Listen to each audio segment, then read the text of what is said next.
Hey everyone, so this is going to be my favorites for the month of June, yes, June, and I'm going to include my fashion favorites and my beauty favorites from now on in one video, because sometimes I don't have fashion favorites for the month, and sometimes I do, so I'm just going to put them into a video all together, because this time I don't have as many beauty products or fashion favorites, but together it makes a good video, at least I'm hoping. I'm going to start with the beauty favorites, because that's like typical favorites videos are always beauty products, most of the time. The first one is new. The first one's new, and I got it like 2 days ago, but let me just say, this is seriously my favorite body wash I've ever had in my life. And I talked about it in my haul, because I put it in my haul, because I had just gotten it. It's the smell. It's really the smell, and I don't really ever notice that body washes do anything for my skin as far as moisturizing, but this, I don't even care. I don't care if it dries out my skin. It smells so good. Oh my gosh, you just have to go smell that at the drugstore. Oh, sorry, I should tell you what it is. It's the purple Olay bottle.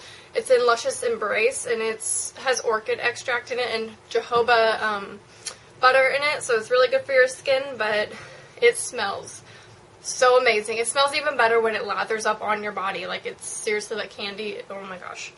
Anyway, moving on. I'm just a little obsessed with that body wash. And like I said before, I will never use another body wash ever again. The Benefit Professional I've been using every day as my primer. It hasn't ever broke me out or anything. It's so silky smooth, and it is translucent, so anyone can use it. It's oil-free, lightweight. It's just a great primer. What I noticed more it doing than minimizing my pores is creating a barrier between my pores and my foundation, especially in this area. If I put this on, I normally just put it right here, a little bit on my chin. That's where my pores are the worst. It makes it, I think what it does is when you put makeup on top of pores, it sinks into your pores and makes them look larger, especially if you use like a shimmery cheek product or a highlight or something like that. It can make them look a lot larger as well. But this creates that barrier, and it stops the foundation from sinking into your pores to make them look larger, and it just creates this like film over your face, and it works amazing. Definitely worth the money. Next is a mascara. It's the Laura Mercier Full Blown Mascara in black, and it's just an amazing mascara. It does everything. It goes on fast. The brush is nothing special, but the way it's set up, it comes out so smooth, like it doesn't take a lot of product off of it. So you build up that mascara really easily. It's pretty natural on me. It doesn't build a whole ton of volume or anything. Plus, I'm not really one for volumizing. I like lengthening mascaras more.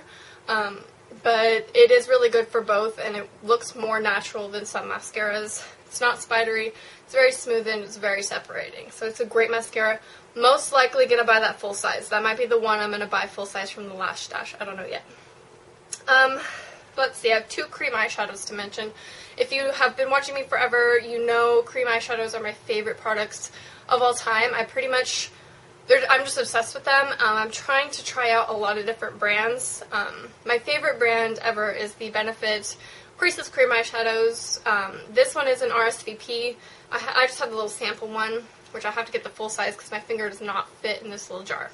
But yeah, it's just a really pretty champagne color, and I use that all over the lid most days, and then I will use this in the crease, which is my Makeup Forever Aqua Cream in number 2, which is Steel. It's a beautiful taupe gray. It's not too gray. I'm not really a fan of gray eyeshadows. I prefer them to have a little bit of brown in them, and it also has rainbow glitter in it, which is nice. I think I'm going to upload this before I upload the getting ready video, so I will be posting a video of a tutorial of when I use this. It's mainly just me showing you my daily routine lately, what I wore in my past videos, all that kind of stuff in one. So look out for that. I do use those 2 products and this one coming up in that video. Korres Single Eyeshadow in 55, which is metallic gray. It's, again, a beautiful taupe gray. It's not so gray that it lacks like a brownie tint, because I like the brown in it. It's pretty much the same exact color as the Makeup Forever Aqua Cream, so that's nice. Last beauty favorite is the Pangea Organics Facial Toner. It is Italian Green Mandarin and Sweet Lime. I love this because you can spray it on a cotton pad if you want to, but I just love spraying it right after I wash my face. I spray it on, and then it just lets it sit in, and that's basically all I do, and then I put on my moisturizer. I switch it up still with my acne care stuff to, you know, keep my acne at bay, but this is amazing. It smells very herby, kind of like lavender. It smells a lot like lavender, if you know that kind of smell that I'm talking about, but it's an herbal scent with a hint of lavender in there, so that's really nice though. It feels really nice on the skin. It's organic. Oh, and I got this in my Birchbox in case you're curious. Probably going to buy this full size because I love it so much. I find that it works really well. It's really hydrating. For a toner, it's really good, so I love that. Next, we're going to move on to fashion favorites. Let me start by saying insoles are one of my favorites. Sorry, this is like really nasty because I've been wearing them so much, but insoles saved my life. If you watch my outfit of the week or outfits of the week video, I mentioned insoles in that video. They're just a lifesaver. If you get cheap sneakers, which I'm going to move on to in a second, if you get cheap sneakers and you find there's no support whatsoever, but they're so inexpensive and you get them anyway, but say you want to walk around in them a lot or you have a long day but you still want to wear them, these save your life. These fit perfectly into anything. They fit perfectly in Doc Martens. They fit in boots, in sneakers, in heeled boots and that kind of thing. Not great for sandals or anything. I would recommend the gel ones if you're going to do the sandals. These are the terry cloth ones, and I get these at Aldo for $8, and they're perfect size. They're just so comfortable, squishy. You can wash them. Oh, and these also work in Toms. If you find that your Toms stink when you wear them, this will help solve the problem. It does make it like a half size smaller in most shoes, so keep that in mind. You can still buy the shoe because I haven't really had that issue with any of my shoes yet, except my Converse. They make them too small and my toes are pinched because there's not a lot of space between the bottom of the sneaker and the top cloth part. It feels really pinched when I have these in my Converse, but they work great in Toms. They do make them feel a little bit tighter, so if yours are a little loose, that would work great. In Doc Martens, these work amazing because mine are a little bit large and you can't buy them in half size. So mine are in an 8, and they're a little bit large on my feet, so this helps solve that really well. So yeah, just not enough good things I can say about these. So you could throw them in the washing machine with everything else, and they're good to go. So I'd recommend getting a couple pairs, though, so you can, like, switch them out and stuff. Because you don't want to wear one pair of insoles for too long, because it, you know, it's like a sock. But another great thing with this is you don't have to wear socks when you wear insoles, because they absorb the sweat. So, moving on to an example. These H&M sneakers are also a fashion favorite. I've been wearing these like crazy now that I have those insoles. They're so amazing. So, you put in the insole, and if you find that you can't wear socks with these because it like comes out of the top and it's just not cute, even if they're white, I still don't like the look of socks in sneakers, but you just put them in like that. Makes them really comfortable, and you don't have to wear a sock with them, so you don't have that problem, and then it's just your leg, and it looks so much better than wearing them with socks. So I think that's a pretty genius idea. Now, enough about insoles. I'm just crazy about them. Can't believe I didn't get them before. Anyway, moving on. I have 2 pieces of jewelry. I have this ring that I got a while back. I just have been loving the turquoise and silver lately. I think this ring is really beautiful. I'm just going to leave it on. But I got this in San Francisco last year from like this random store kind of near, it's near Pier 39 and the wharf and everything. If you can find it, it's just this little jewelry shop. They were 2 for $10, so I got this and something else, but been loving that. I've also been loving my H&M cuff. They come with 2. One of mine got stepped on, so it's a little warped, like this part's like bendy a little bit, so that's bad, but that's what you get for having a messy room.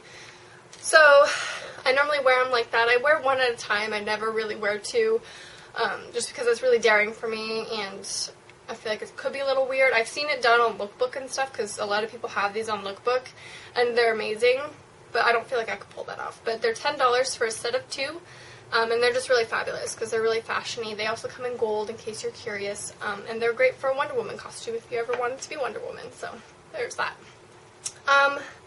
Articles of clothing that I've been obsessed with. First of all, this skirt, it's by Cooperative, and it's from Urban Outfitters.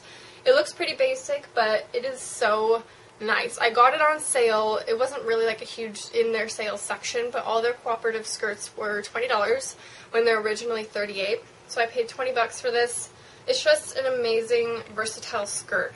I love wearing this with t-shirts because it really kind of flounces it up an outfit. I mean, they look great with these. I mean, this skirt is just so versatile. I can't even tell you how much this was worth its weight in gold to me. Like, I would never get rid of that.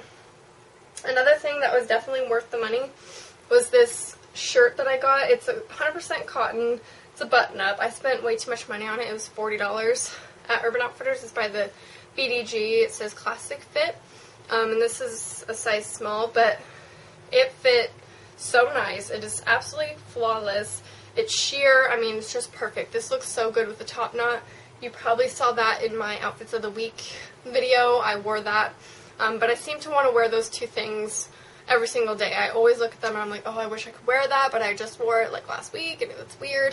Especially those two together is an amazing outfit. Okay, so now I have a couple random things.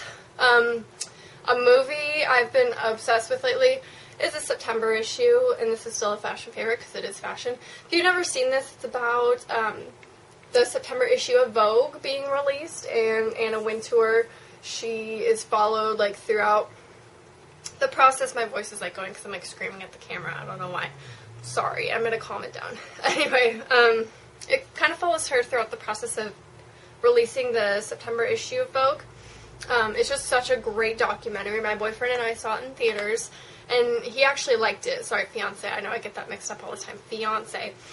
Tyler really liked it. He thought it was interesting to see the inside and what kind of happens. I'm not getting stuffy. I don't know why. A podcast I've been liking lately. It's free on iTunes if you have that. It's Mod TV. I think that's what it's called. Yeah, it's just called Mod TV. If you go to the iTunes store, type in Mod TV podcast, it'll come up. It's a great podcast. It has backstage features of all the famous designers like Alexander Wang and Ballman, which are two of my favorites, by the way. So it's really great if you like fashion, you want to know more about it. Definitely follow that podcast. It's kind of not updated all the time, but they recently just did their fall 2010, 2011, which is weird to me. It's like, you know, fall 2011 just came out, but then fall 2010 was a year ago. I don't know. But it's a really good podcast, and it's free, and they're like 4-minute videos that show behind the stage, and they follow models around, and it's just cool.